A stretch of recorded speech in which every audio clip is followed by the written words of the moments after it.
আসসালামু আলাইকুম। আমি আজকে তৈরি করে দেখাবো ডিম রান্নার রেসিপি। এভাবে ডিম রান্না করলে খেতে অনেক মজার হয়, আশা করছি সবার ভালো লাগবে।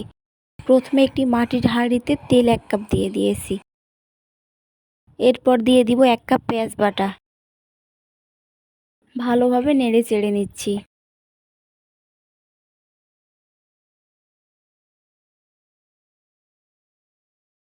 এরপর দিয়ে দিচ্ছি আদা রসুন বাটা, দিয়ে আবারও ভালোভাবে মিশিয়ে নিচ্ছি।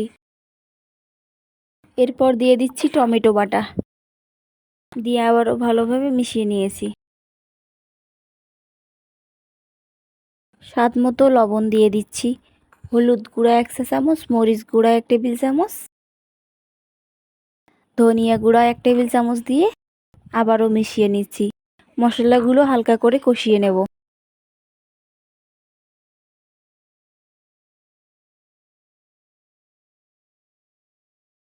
এরপর সামান্য পরিমাণ পানি দিয়ে দিয়েছি।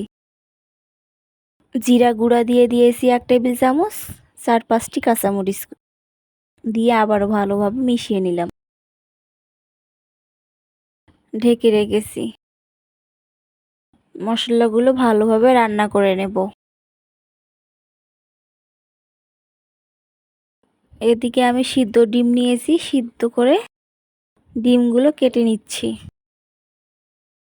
এভাবে এই ডিম রান্না করলে খেতে অনেক মজার, আশা করছি সবাই পছন্দ করবে। ভালো লেগে থাকলে বাসায় ট্রাই করে কমেন্ট করে জানাতে ভুলবেন না কেমন হয়েছে।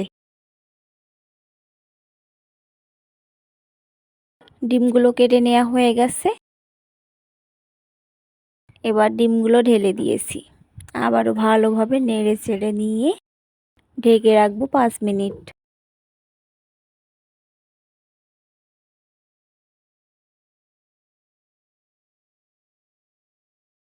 এভাবে একবার রান্না করলে বারবার রান্না করতে ইচ্ছা করবে।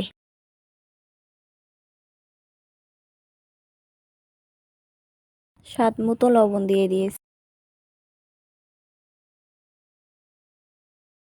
হয়ে গেছে ডিম রান্নার রেসিপি। দেখতেই পাচ্ছেন কতটা সুন্দর হয়েছে। দেখতে যেরকম সুন্দর, খেতেও অনেক মজার।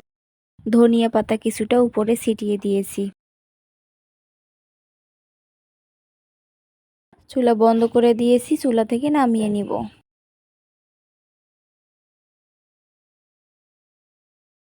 ভালো লেগে থাকলে অবশ্যই বাসায় ট্রাই করবেন। ধন্যবাদ জানিয়ে এখানেই বিদায় নিব। সবাই ভালো থাকবেন। আল্লাহ।